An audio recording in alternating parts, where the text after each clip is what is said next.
원교 근공은 단순하면서도 단순하지 않습니다. 미국과 중국 사이의 외교를 이야기할 때도 원교 근공을 이야기하는데 반드시 기억해야 할 것은 원교 근공은 최강국 예컨대 지인이 가까운 약한 곳 혹은 한위를 먼저 치기 위해서 더 먼 곳 조 혹은 제 구원병을 묶어두는 정책입니다.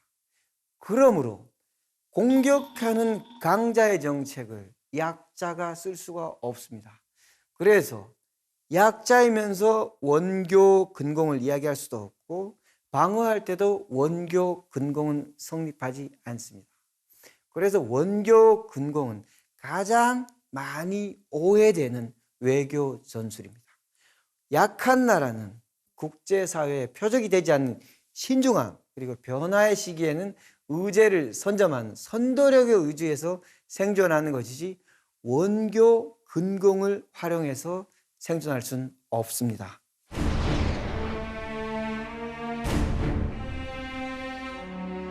안녕하십니까 여러분. 여러분들과 함께 춘추전국 시대를 공부하고 있는 공원국입니다. 오늘은 이제 일약 1강이 된 지인이 동쪽으로 나가면서 벌인 싸움 중 가장 처절했던 전쟁터로 여러분들을 모시고 가겠습니다. 저번 시간에 우리는 합종에 대해서 이야기하고 합종을 깨는 지인의 외교책으로서 연횡을 이야기했는데요. 연횡을 넘어서 원교 근공이라는 지인의 통일전쟁의 원칙인 외교 전략이 나옵니다. 오늘은 원교 근공이란 무엇이었고 원교 근공을 통해서 전쟁을 한다는 것이 어떤 것인지 그리고 동방 나라들이 겪어야 됐던 그 고통이 어느 정도였는지 한번 살펴보겠습니다. 기원전 3세기 중반이 되면 저울추는 완전히 진축으로 기울어집니다. 이 나라가 아니면 먼저 전쟁을 일으킬 나라도 없다고 해도 과언이 아니었습니다. 특히 영걸이었던 진소왕의 긴 통치 말년에는 벌써 전국 통일의 전망까지 보였습니다. 진소왕 집권기에 당시 성격은 판이하지만 걸출한 두 정치가가 나와서 진을 더욱 강하게 했습니다. 첫째는 중국 전쟁사에서 전신으로 추앙받는 백기라는 명장을 등용해서 진을 군사적인 강국으로 일으켜 세운 위엄이라는 사람이고요. 그 다음이 원교 근공을 들고 와서 진의 통일정책을 체계적으로 위반한 범저입니다. 위엄이 걸출하는 야전 사령관이었다면 범저는 앉아서 천리밖에 전략을 짜는 대지략가였습니다. 범저도 원래 위나라에서 출사한 사람이었습니다. 범저는 위나라 중대부 수가를 따라서 제나라로 사신으로 갔는데 제나라 왕이 보기에 범저가 무척 똑똑한 거예요. 변론도 좋고. 그래서 제나라 양왕이 범저에게 쇠고기도 주고 약간의 선물도 줬던 것 같습니다. 근데 같이 갔던 정사였던 중대부 수가가 보기에 이 범저란 자가 제나라가 내통하고 있는 것 같았던 거죠. 그래서 돌아와서 자기 나라 재상인 위제에게 범저가 했던 행동을 이야기합니다. 사실은 범저는 그걸 받고 싶지 않았고 돌려줬다고 합니다. 그런데도 위나라 재상 위제는 범저가 제나라와 내통했다고 기정사실로 만들고는 두들겨 패고 멍석에 말아서 화장실 옆에 버리고 오줌을 싸게 했다고 빈객들로 하여금. 범저는 그 수모를 다 당하다가 이것을 불쌍하게 여긴 사람을 보고 나 좀 살려주시오. 그러면 반드시 갚겠습니다. 해서 범저가 죽은 척하고 서쪽의 진나라로 도망가게 됩니다. 진나라로 간 범저는 양후 위엄을 공격합니다. 사실 범저는 왕권이 강해야 통일로 갈 수 있다고 생각한 사람입니다. 범저는 이렇게 말합니다. 신이 산동에 있을 때 태후와 양후가 있다는 소리는 들었지만 왕이 있다는 말은 못 들었습니다. 왕과 양후 사이에 틈을 버리는 거죠. 범전 이렇게 이어서 말합니다. 양후 위엄이죠. 양후의 사자는 왕과 같은 무게를 가지고 제후의 일을 결제하면서 천하의 부저를 쪼개 나누어 주고 적을 정벌하고 제후국을 치는데 그의 명을 듣지 않는 사람이 없습니다. 왜 양후가 멀리 가서 싸운 줄 아십니까? 자기 봉지를 살찌우기 위함입니다. 지금 범저가 뭘 이야기하려고 하냐면요, 멀리서 작전하지 마라. 멀리는 그대로 두고 가까운 곳을 도모해야 된다. 그렇게 멀리서 싸우면 나라는 멀리 군대를 내놓으라고 피폐해주고, 만약에 지기라도 하면 그 원망은 다 왕이 받는다. 가까운 곳을 치고 먼 곳은 지내야 된다. 이것이 바로 원교 근공입니다. 원교 근공은 단순하면서도 단순하지 않습니다. 미국과 중국 사이의 외교를 이야기할 때도 원교 근공을 이야기하는데, 반드시 기억해야 할 것은 원교 근공은 최강국, 예컨대 진이 가까운 약한 곳 혹은 한위를 먼저 치기 위해서 더 먼 곳, 조 혹은 제 구원병을 묶어두는 정책입니다. 그러므로 공격하는 강자의 정책을 약자가 쓸 수가 없습니다. 그래서 약자이면서 원교 근공을 이야기할 수도 없고, 방어할 때도 원교 근공은 성립하지 않습니다. 그래서 원교 근공은 가장 많이 오해되는 외교 전술입니다. 약한 나라는 국제사회의 표적이 되지 않는 신중함, 그리고 변화의 시기에는 의제를 선점한 선도력에 의지해서 생존하는 것이지, 원교 근공을 활용해서 생존할 수는 없습니다.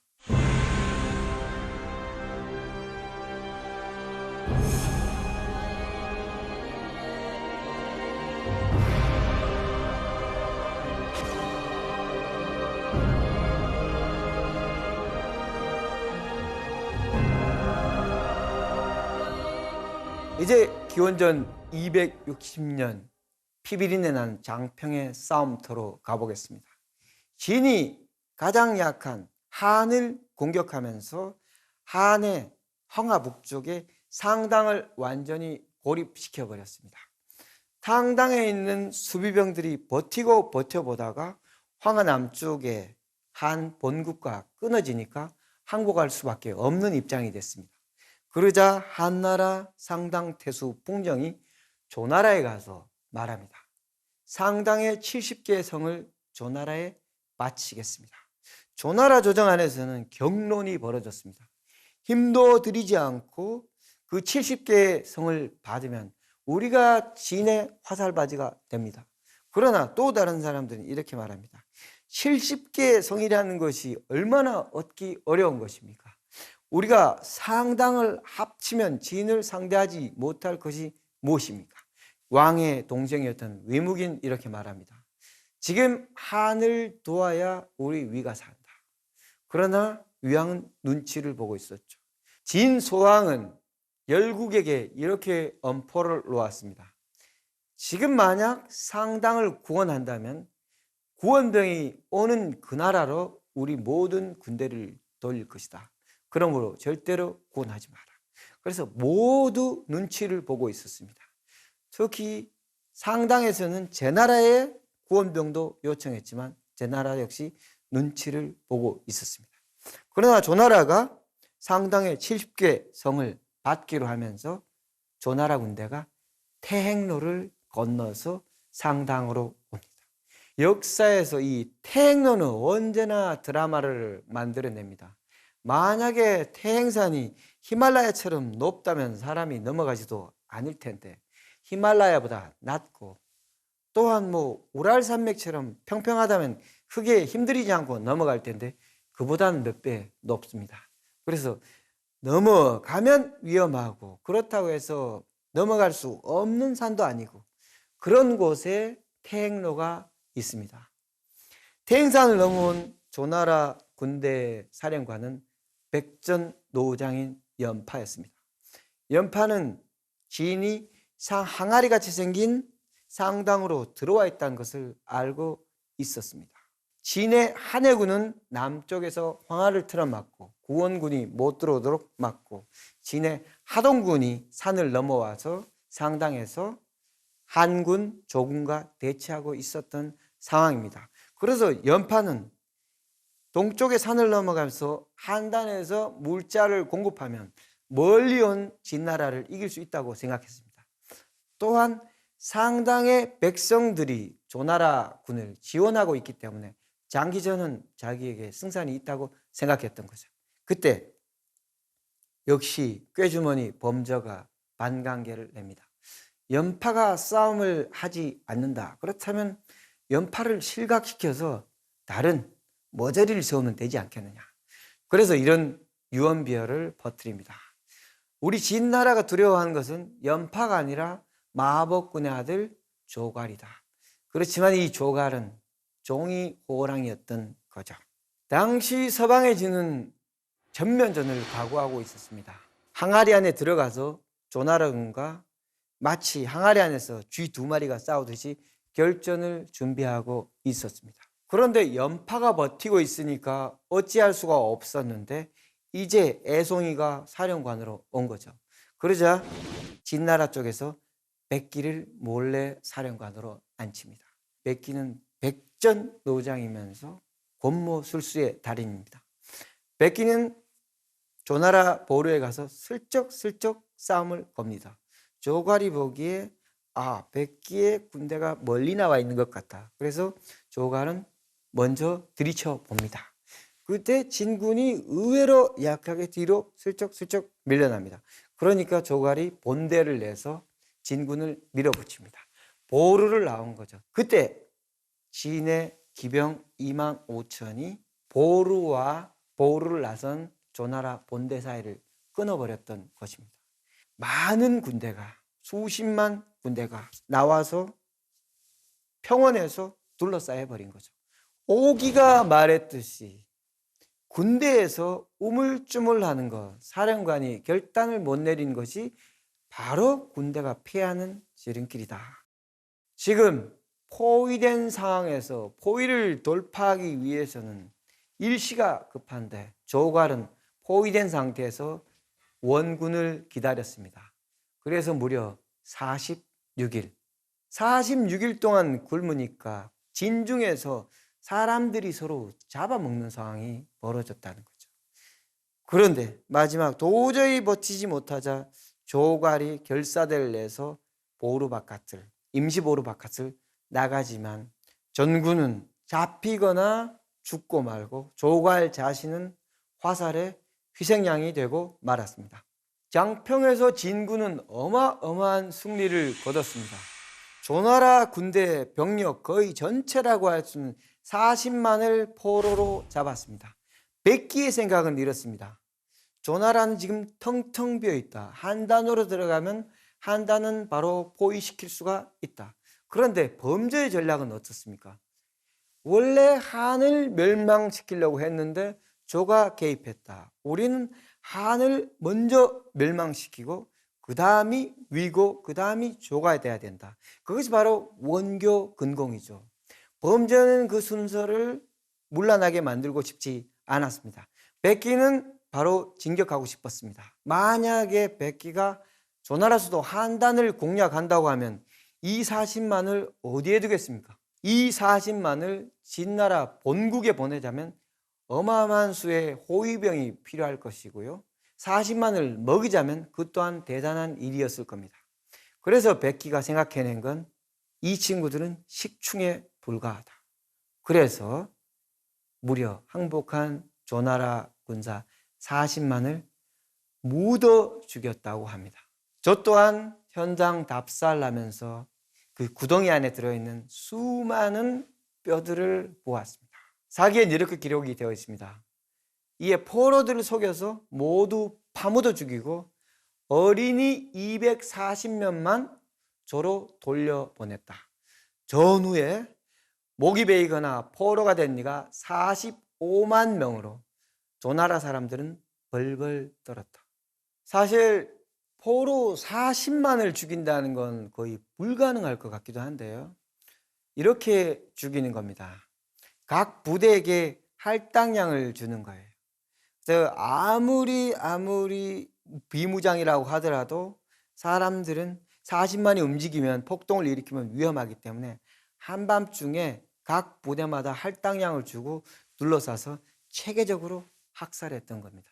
2해 뒤에 한단 포위는 결국 시행되었습니다. 그때 대협 위무기, 위나라 공자 무기가 병보를 훔쳐서, 왕은 싸우고 싶지 않고 그저 눈치를 보고 있었는데 병보를 훔쳐서 조나라를 구원하는 사건이 벌어집니다. 45만 명을 참살한 백기.